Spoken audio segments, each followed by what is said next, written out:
Yashodanandana Vraja Janaranjana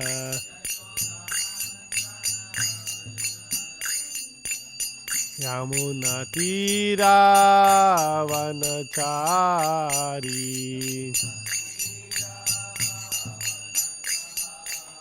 Yamunatira Vanachari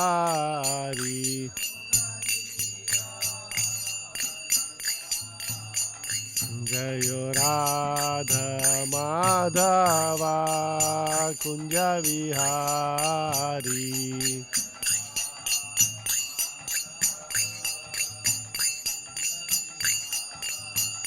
Jayo Radha Madhava Kunja Vihari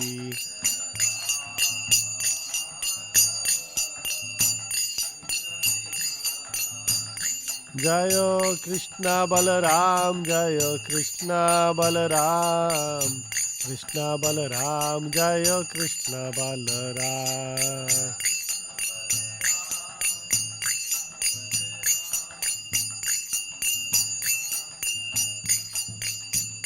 Jayo Nittai Gauranga Jayo Nittai Gauranga Nittai Gauranga Jayo Nittai Gauranga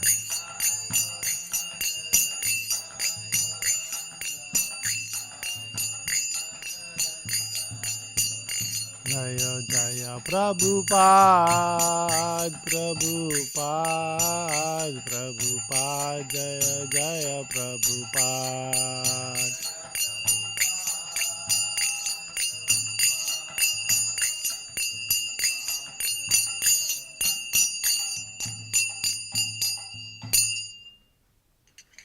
Om Namo Bhagavate Vasudevaya Om Namo Bhagavate Vasudevaya Om Namo Bhagavate Vasudevaya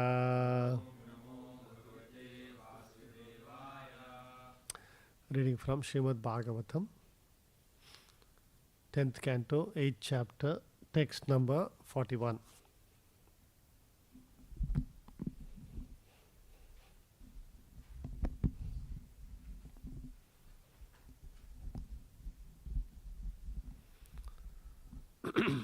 Please repeat after me.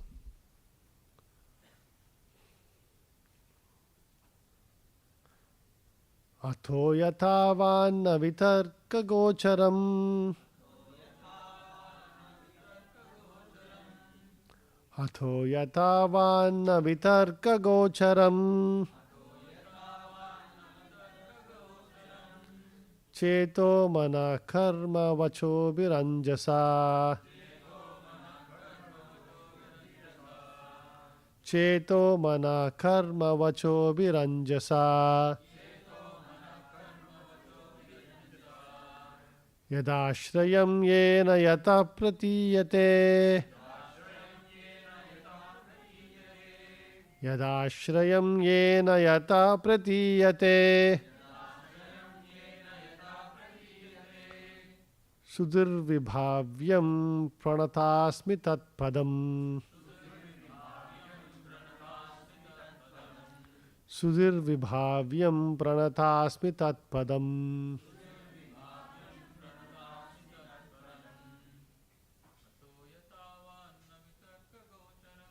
Ato yatavanna vitarka gocharam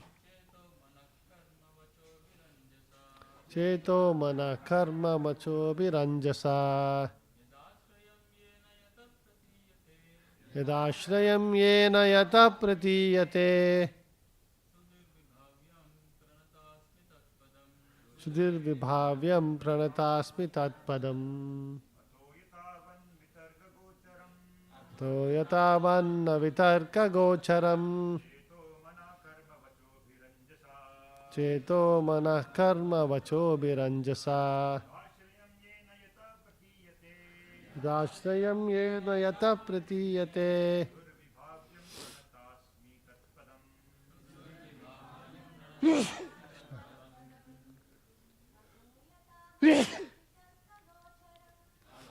ताव्यं न वितर्कगोचरम् चेतो मनः कर्म वचोभिरञ्जसा यदाश्रयं येन यतः प्रतीयते सुधीर्विभाव्यं प्रणतास्मि तत्पदम्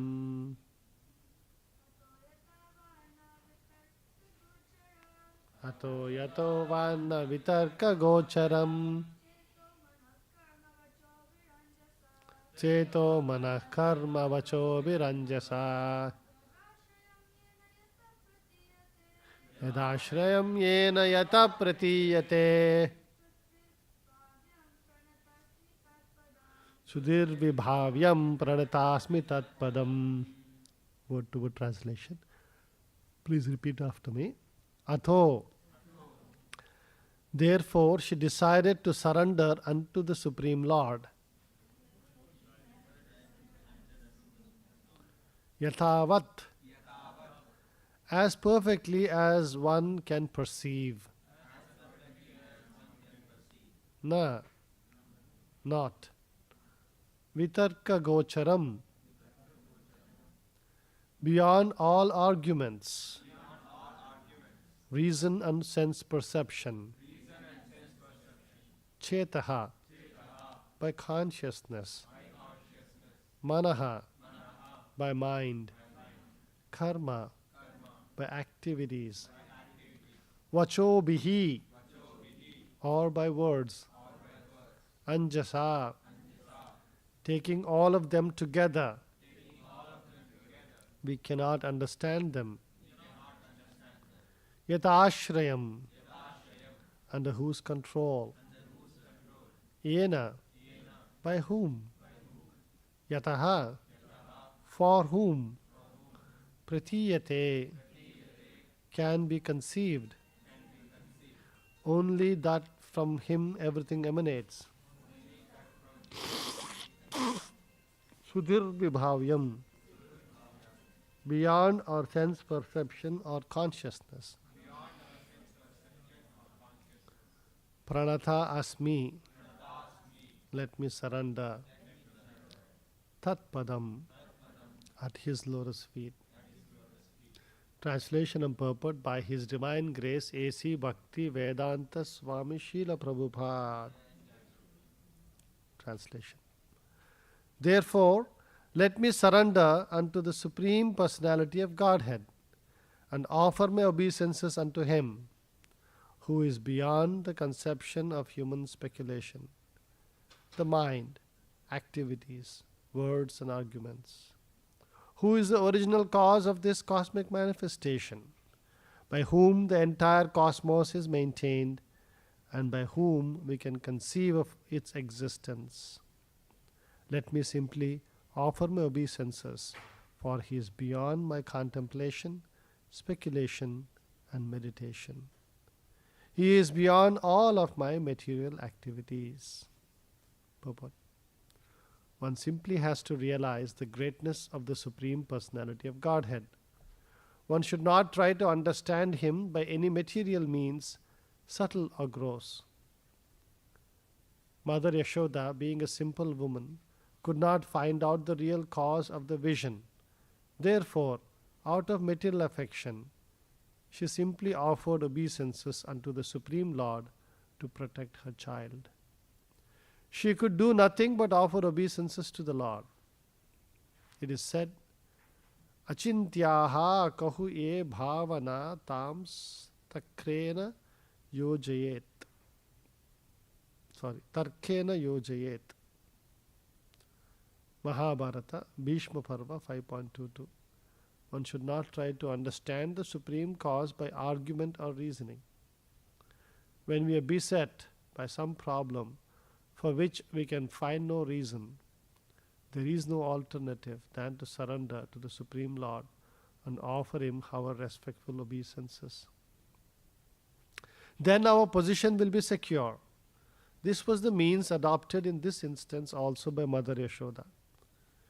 Whatever happens, the original cause He is the Supreme Personality of Godhead.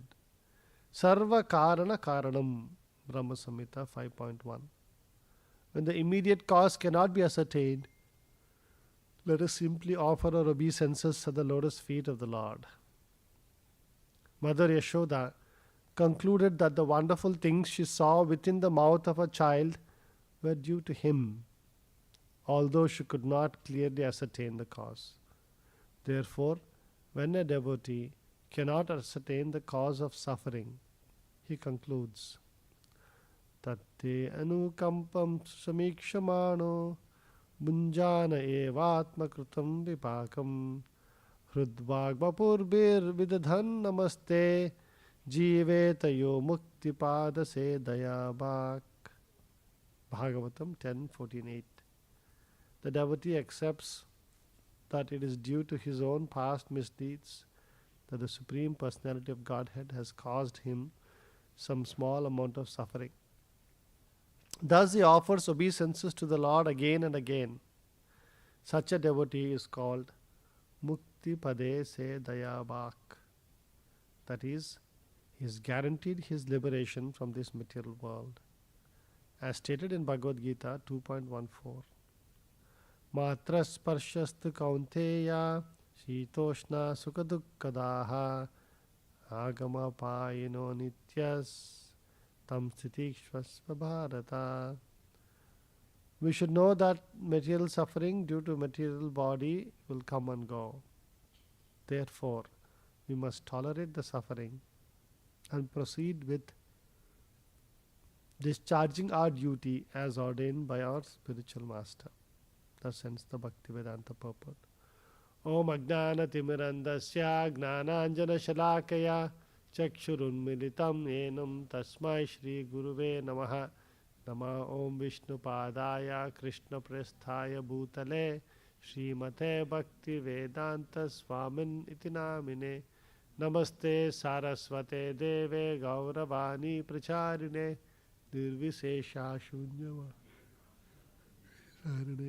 Jai Shri Krishna Chaitanya Prabhu Nityananda Shri Advaita Gadadhara Shivasadi Gaura Bhaktarunda Hare Krishna Krishna Krishna Hare Hare Hare Rama Rama Rama Hare Hare. Therefore, let me surrender unto the Supreme Personality of Godhead and offer my obeisances unto Him, who is beyond the conception of human speculation, the mind, activities, words and arguments, who is the original cause of this cosmic manifestation, by whom the entire cosmos is maintained and by whom we can conceive of its existence. Let me simply offer my obeisances, for He is beyond my contemplation, speculation and meditation. He is beyond all of my material activities. So the background is Mother Yashoda is enjoying the wonderful pastimes of Krishna and Balaram. Little small children, playing in her house. And small children, they go do naughty things, and bunch of their friends, right? They'll complain against each other. So what was happening here? Krishna was eating mud. He's taking mud and he was eating. Small children do that. And then his friends were like, wait, I'll go to complain to Mother Yashoda. And Krishna was known to be a naughty boy. And so they go to Mother Yashoda and complain to him. See, this Krishna is eating mud. And he's like, no, I never ate mud. All these people are all jealous of me. That's why they are, complaining. And then Mother Yashoda asked Balaram, did he really eat? And Balaramji says, yes, he ate. Now he is caught. But still Krishna is denying. No, I did not eat at all. Everybody is complaining about me unnecessarily.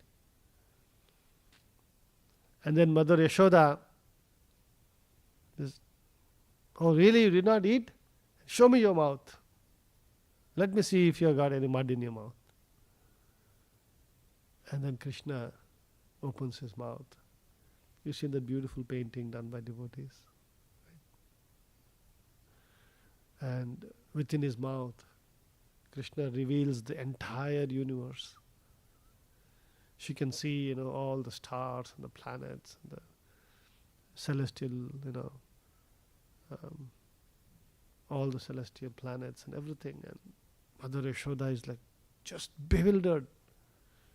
What is this? Did I just go into some kind of a trance or a sleep, or somebody doing magic on me? Right? She's completely bewildered by this, and she is not able to see any logical explanation of what she is experiencing. At that point, she just says, oh, this is something, beyond me, and let me surrender to the Lord. You see that in the Lord's pastimes with his devotees, that usually these pastimes are exhibited in a mood of like nobody thinks of Krishna as the Supreme Personality of Godhead. Only Mother Yashoda knows him only as her dear child. His friends know him as, their childhood, a friend that they play with. Once in a while, like in this situation here, Mother Yashoda is thinking of the Supreme Lord. Not Krishna as the Supreme Lord. She's praying to the Supreme Lord. And then, saying that the Lord is beyond the concept of human speculation, the mind and activities. And so Srila Prabhupada is very nicely saying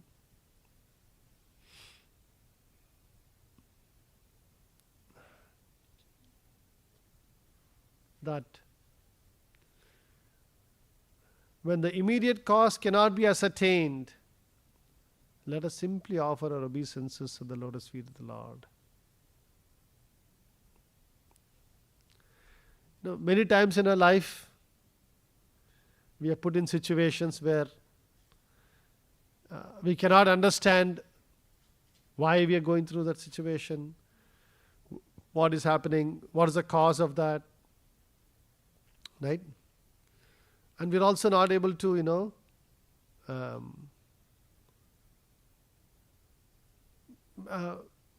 decide, like we're bewildered what to do.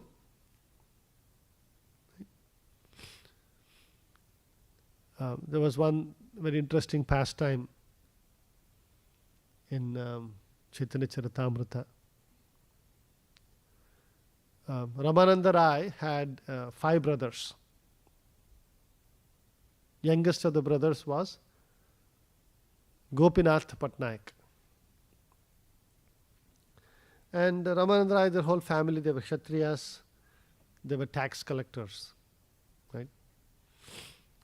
And so this Gopinath Patnaik was supposed to be collecting taxes, and somehow things happened that he was behind. He's, usually what happens at different levels of the government, there are people appointed to collect the taxes, and then a part of it they give to the king, and the remaining part they use for administration and all. And so he was supposed to pay dues to the king, and he had said that he had fallen behind, not a little amount.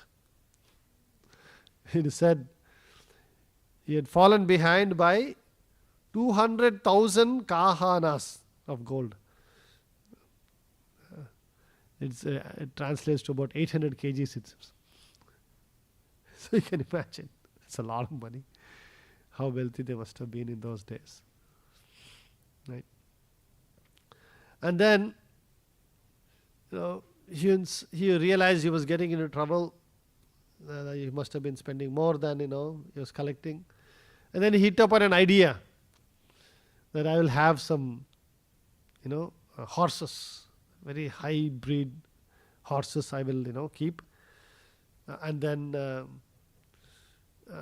I will, this cavalry horses they call it, then I will sell them and then make a lot of money, and then through that I'll repay. And so now this action also got him into more trouble, right? Because more money is putting into that, and he has more to give. At that time, King Prataparudra's son, he was known as Badiya Jana, meaning the big prince, the elderly prince.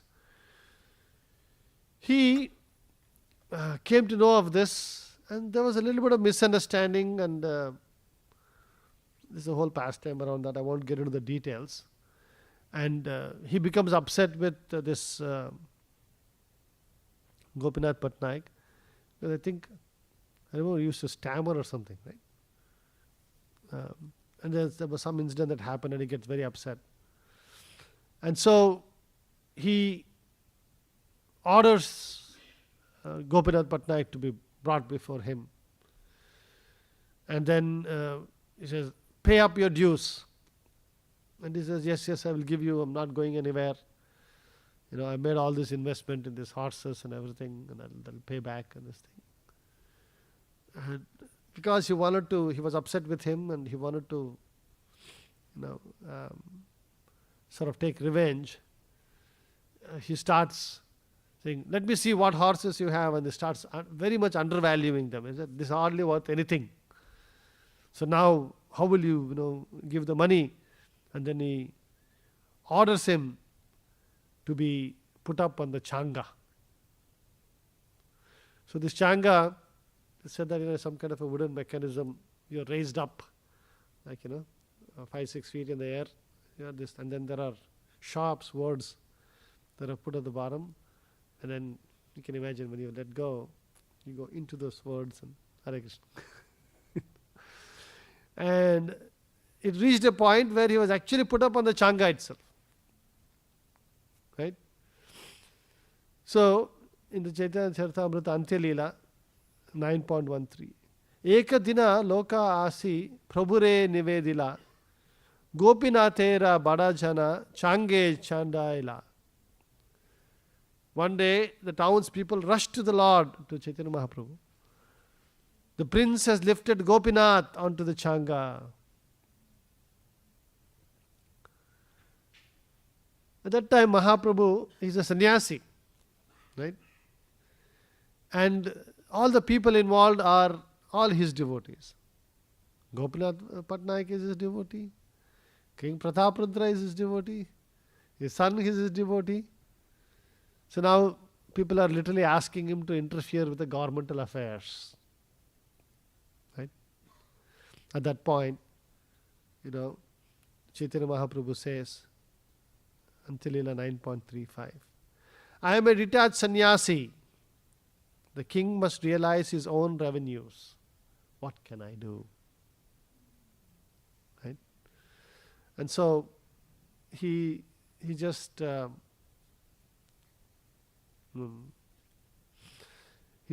leaves it and says, "No, sorry, I will not interfere with this."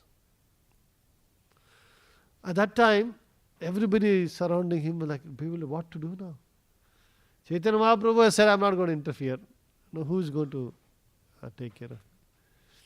At this time, Gopinath Patnaik, when he was raised in the Changa, he did not protest. He was not, what is this, unfair, this, that. No fighting, nothing. He was just sitting and chanting Hare Krishna. He was just depending on the Lord, just chanting Hare Krishna. At that time, Sarvabhauma Bhattacharya and Ramananda Rai, they realized the gravity of the situation, and they went to King Prataparudra and they asked on his behalf. Gopinatha Pattanayaka Sevaka Tomara Sevakere Prana Dhanda Nahe Vyavahar. Gopinath is a loyal servant. To take a servant's life is improper conduct. So King Prataparudra, seeing that, such stalwart devotees as Sarvabhauma Bhattacharya and Ramananda Rai have come to, ask his intervention, he immediately got people to ascertain what had happened, and he realized that his son had significantly overreacted in this situation. And so he calls his son and rebukes him for his rashness, and immediately brings the Gopinath Patnaik down from the Changa. He even cancels 800 kgs of gold debt. He doubled Gopinath's salary and sends him a silken robe as an honor to this. Kahan Sarva Vasa Vechilaya Deya Na Yaya Kaudi Kahan Dviguna Vartana Paraya Neta Dhari. Moments ago, he could not clear a farthing of debt even by selling all he owned. Now, his pay is doubled, and a silken wrapper adorns him.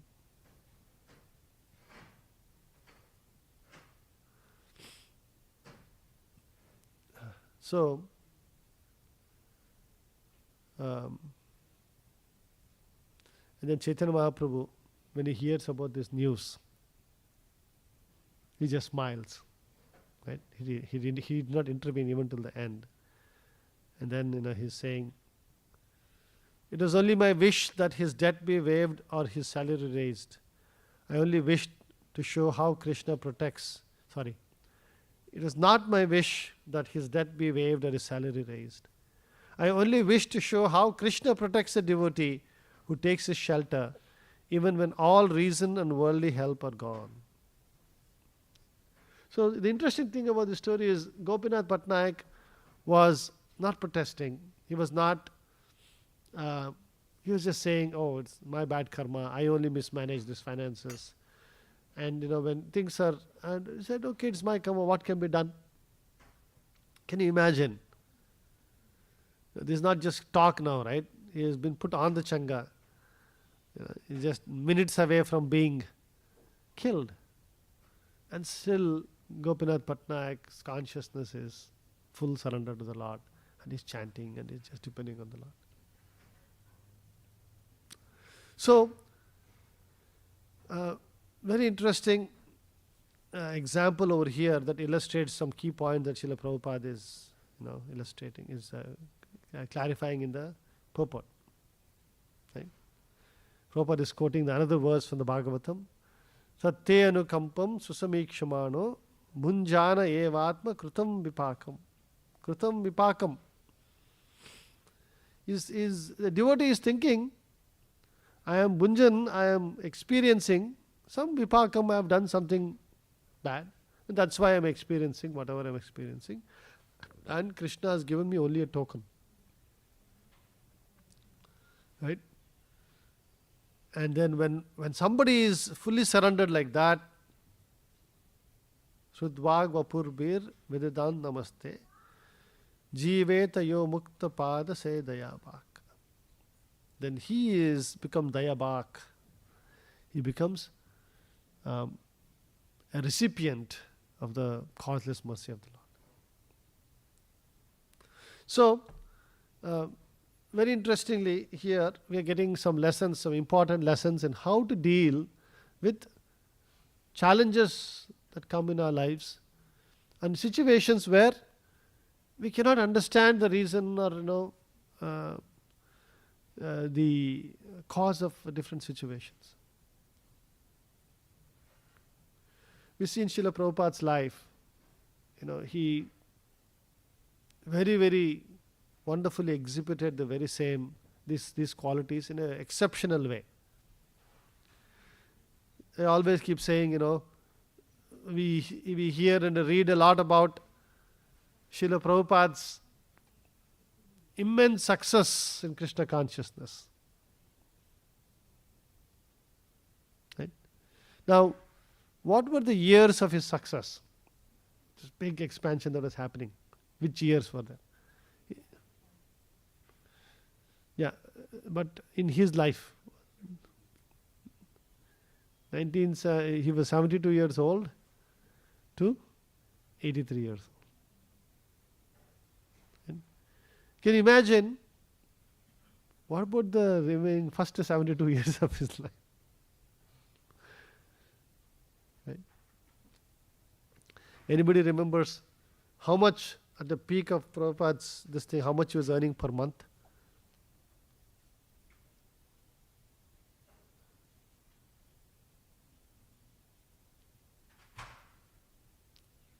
Huh?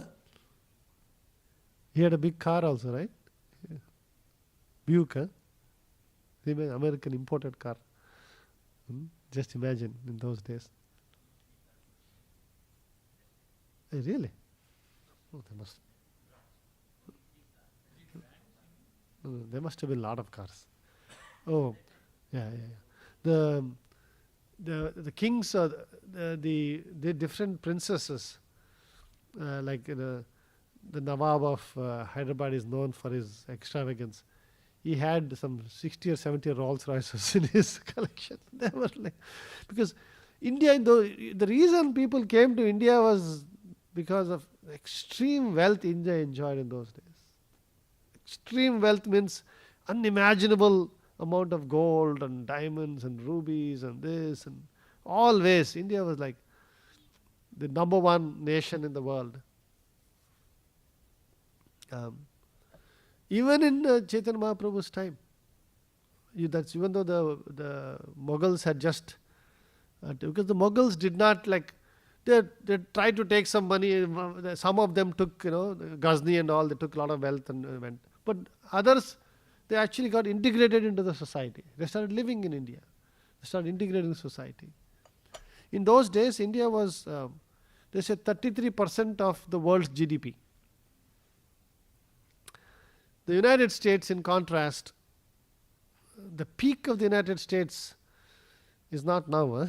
The peak of the United States was the 1950s, 59, 50, because after the World War, Second World War, entire world was devastated. Right? Can you imagine Europe was in bits and pieces and everything was bombed and everywhere. China, Europe, Japan, all the countries you hear about now, they were all in tatters. Only one country was producing all the goods and everything that the world needed. One country, single country, that was the United States. And the entire world was buying from the United States. At its peak, the United States was 27% of GDP. India was significantly more than at peak of the United States. Right? Anyway, so Prabhupada was earning 5,000 rupees a month. In those days, that was an extremely huge sum of money. And from that, Prabhupada went to becoming completely pauper.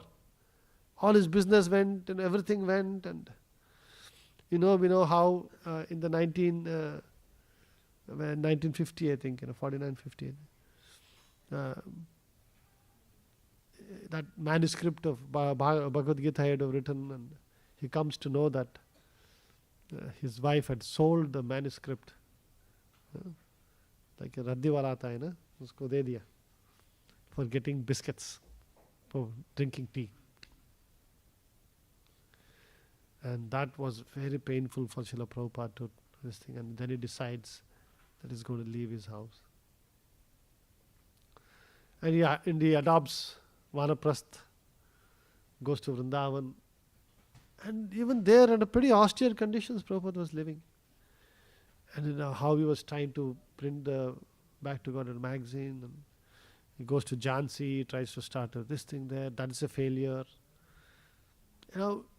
It is so many years of extreme hardship, and he's trying to sell this Back to God, and a bull, gores him on the street, and then he's lying unconscious, and somebody just finds him and takes him, and it takes many days to recover. the kind of challenges Srila Prabhupada went through, just unimaginable by any standards.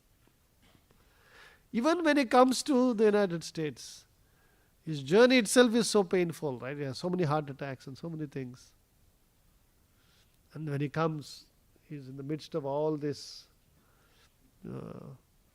uncultured drug addicts who don't have any control over them, and then in such dangerous situation. Can you imagine? See, we are, when we have to go to like some place, for like office or something, you go to some event and people are drinking or something and eating meat around you. You feel so uncomfortable, right? The smells are so obnoxious. It just feels so disgusting. And Prabhupada is co-living with these drug addicts. In the same fridge, they're keeping meat and this thing, and they're always drunk and unclean. When Prabhupada is walking on those steps, it seems these bums would be like, that's Bowery, that's like the slum district of New York City. When he's walking, it seems these bums will all be drunk and they'll be lying over there. And then when Swamiji comes, they would just grunt and they would very respectfully move to one side. And Prabhupada writes, many days he would go to the pier and he would inquire, when is the next ship going back to India?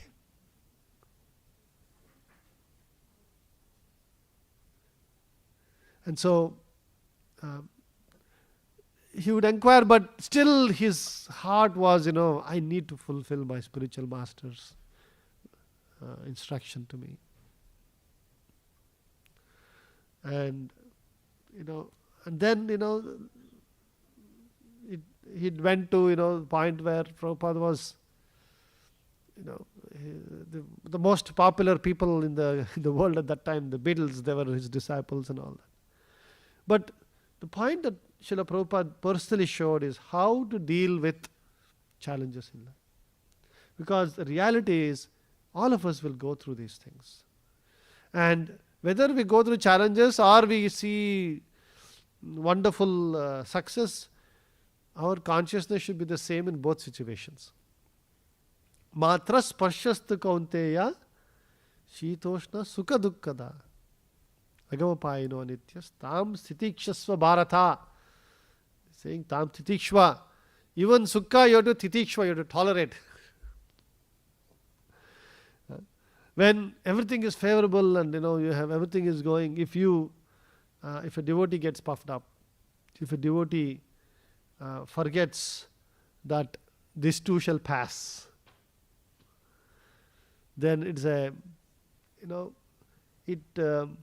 leads to very unfortunate situations. So that's why one has to understand. So that doesn't mean that we don't act to alleviate some challenges that we are facing. You should. Well, Prabhupada was going through all of this. He was not sitting silent. He was working so hard. Imagine, somebody is there, 60s and 70s, every day sitting and writing books and translating and printing. And can you imagine going from Vrindavan to Delhi? Like we now know, even now if you try to go from Vrindavan to Delhi, how long it takes. Prabhupada had to go from Vrindavan. We all know where Radha Damodar temple is. Imagine, he has to go from Radha Damodar temple to Mathura station. That's the nearest train station. And from Mathura, he would take a train to Delhi, do his full days of work, and then same day he would typically come back. It must have taken hours. And he would go about the whole day, one of those printers remembers that Prabhupada would not even have anything to eat, and this printer would say, Swamiji, have you had anything? And he would call for something and give him something to eat. So here,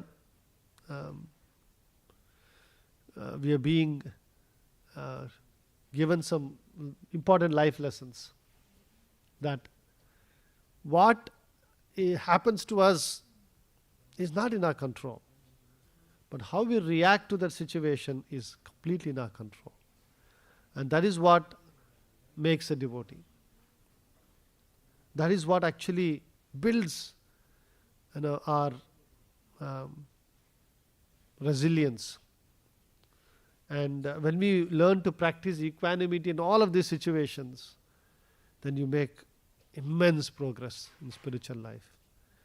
And then at that point, it really doesn't matter what the external situation is.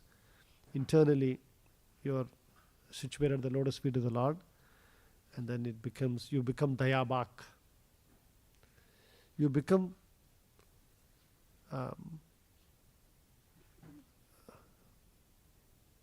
the recipient of the special mercy of the Lord. We have a few minutes left. Let me see. Anybody has any questions or comments?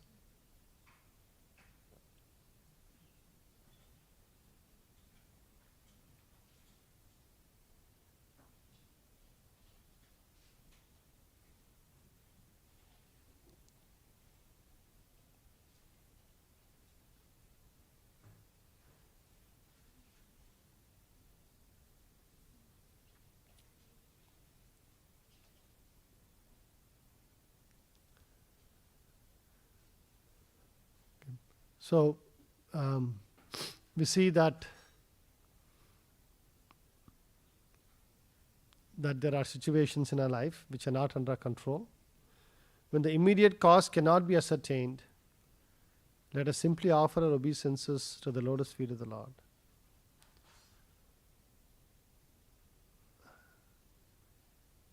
And so when we do that, then we get special directions, special mercy of the Lord. The dependence on the surrendering to the Lord, that dependence, that is what we have to practice. We have to inculcate in our day-to-day lives. And the example is given like it's like a quicksand. In a quicksand, if you struggle too much, what happens? Once you move a little bit, that actually you go faster into the quicksand. Material world is like that.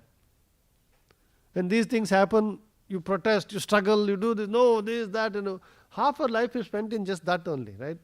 Trying to say, why is this happening? This person, that person did this. Now, the quicksand is sucking you more inside. You just remain calm and remain this thing, and you actually, the quicksand itself will throw you out. You will float back. There are some techniques of doing that. Okay? So, we should all practice that so that, we can become dayabak. Stop here. Grantra Srimad Bhagavatam ki, Jai Srila Prabhupada ki, Bol Premanante.